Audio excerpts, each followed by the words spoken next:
I could no longer tolerate my husband's constant irritability, his drinking problems, and his chronic financial instability. Over the years, he only deteriorated, month after month. Eventually, I reached my breaking point. In a hurry, I packed my things and left. I had nowhere to go, so during the protracted and complicated process of divorce and property division, I found myself visiting my daughter and son-in-law. Or rather, they graciously tolerated my presence. Being compassionate people, they could not refuse me. I worked as a freelancer, which meant I spent almost all my time at home. I worked odd hours, so I often stayed in the apartment, trying to stay in the shadows and make as little noise as possible. I realized that I was disturbing them. I couldn't go back to my husband, but I couldn't stay in my daughter's apartment forever either. I felt like a burden, and the guilt of disrupting their lives gnawed at me every day. I often fell asleep at night, staring at the ceiling and wondering how long this situation would last. I kept trying to think of other options, but nothing seemed viable. The uncertainty of my future was weighing on me, and I felt more and more trapped every day. One evening, I overheard a conversation between my daughter, Emma, and her husband, Jack. "I can't relax at home anymore," Emma said, her voice full of frustration. "I can't even take a walk in my own space, let alone be alone with you." "I know, Jack replied. "We can't keep this up indefinitely." "I understand, but that doesn't make it any easier." "I'll talk to her," Jack suggested. "Wait," Emma said. "Take your time. Let me talk to her tomorrow when I've had a chance to think about it." Hearing this conversation felt like a dagger to my heart. I already suspected I was in the way, but to hear such direct confirmation from my own daughter was painful. But I knew they were right. They deserved their privacy. The next day, I decided to leave before any awkward conversations arose. I carefully packed my things, set my bags down in the hallway, and started looking around the apartment to make sure I hadn't forgotten anything. I felt a mixture of sadness and relief, sadness that I would have to leave, and relief that I wouldn't be in the way anymore. Jack came into the room with a surprised look on his face. "Martha, where are you going?" "It's your day off today." "I'm leaving." "Thank you so much for letting me stay here, Jack. I'm truly grateful, and I know I'm interrupting you." "Martha, it's not about you. I've enjoyed your company. Not everyone gets to spend time with someone as interesting as you." His compliment caught me off guard, but I smiled and appreciated his words. "Thanks, Jack, but I've already made my decision." "Where will you go?" "I don't know yet. There's a cheap hostel nearby. I guess I'll stay there for now." "Are you serious?" Jack gently took my wrist. Jack always made me feel comfortable, and the feeling seemed to be mutual. There was a warmth in his eyes that made me hesitate. Everything was fine until Emma came home in the evening. We quickly cleaned up and Jack went to meet her, probably to cover up any talk of my plans.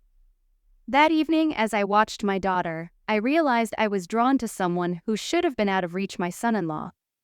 I couldn't help but notice the little details about Jack that made him attractive: his casual demeanor, his kind words, the way he looked at me when he thought I wasn't paying attention to him.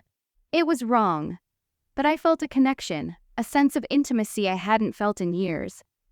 The loneliness I'd felt for so long seemed to dissolve in his presence, and I found myself craving more. The next day, Jack and I spent time together again. He tried to work and I tried to stay out of his way, but the attraction was undeniable. His compliments, the way he looked at me, it was all so ambiguous.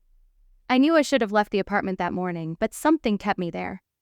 I lingered in the kitchen making coffee, hoping Jack would say something to keep me there. I noticed him watching me from across the room, his eyes filled with an emotion I couldn't define. It was exciting and scary at the same time. For the first time in a long time, I felt alive again, loved and wanted. After a 2-day break in our communication, during which I had work, I decided to do something special. I bought groceries and cooked some unique meals. I even went to a beauty salon, spending a decent portion of my paycheck. I wanted to look my best. I wanted Jack to see me not only as a mother-in-law, but as a woman. When I got home, the look on Jack's face justified the effort. "Martha, is that you?" began Jack, his eyes widening. "What?" "You look amazing. Are you going on a date?" I laughed. "No, Jack, but thanks." His smile lingered too long, and the tension between us rose. I wore a knee-length skirt and a blouse with a barely there neckline that emphasized my breasts enough. In retrospect, I realized that I was openly flirting with my son-in-law, but he didn't seem to mind at all. What's more, it seemed to encourage him. Jack even started dressing better at home, wearing nicer shirts, styling his hair. He seemed to want to impress me. I felt a thrill of excitement every time I saw him try, knowing that I was the reason for it. That day, as we exchanged playful banter, we crossed a line we shouldn't have crossed. "Let me help you," Jack said, stepping closer to adjust the halter of my blouse and tuck it under the fabric. "Maybe I should just take it off," I teased, biting my lip. "Take it off," he replied, picking up on my tone. I went to my room and took off my bra and put my blouse back on. The fabric fit snugly against my skin, and when I returned, Jack's gaze was fixed on me. His eyes traced the contours of my figure, and I could feel my heart pounding in my chest. The air between us was thick with unspoken words and desires. "That's better, Martha." He stopped calling me by my full name, which made me feel younger and more desirable. We continued to chat, but his eyes never left me. The tension between us was electric, a current neither of us could ignore. Finally, he spoke again. "I'm going to do something I've wanted to do for a long time." He stepped closer, put his hand on the back of my head, and kissed my cheek passionately. I didn't resist. I wanted it as much as he did. His kiss was full of longing, and I felt my knees go weak. He lifted me easily and carried me into the bedroom, his touch gentle yet insistent. I felt the weight of all the emotions we had suppressed come over me, and it was both liberating and overwhelming. The rest of the time passed in a flurry of warmth and desire. We had the whole day to ourselves, and we used it to the fullest. We explored each other, laughed, and lost ourselves in the moment. Jack's touch was both gentle and intense, and I felt a closeness I hadn't felt in years. It was as if time had stopped and there was nothing in the world but the two of us. When my daughter came home from work, we were innocence incarnate. We seemed to be living a double life, one filled with mundane daily activities and the other charged with forbidden desire. In the days that followed, I felt rejuvenated. I dressed the way Jack liked, and he never missed an opportunity to make me feel special. I started noticing the little things, the way his hand lingers on mine for a second, the way he looks at me when Emma isn't around. It was exciting and scary at the same time.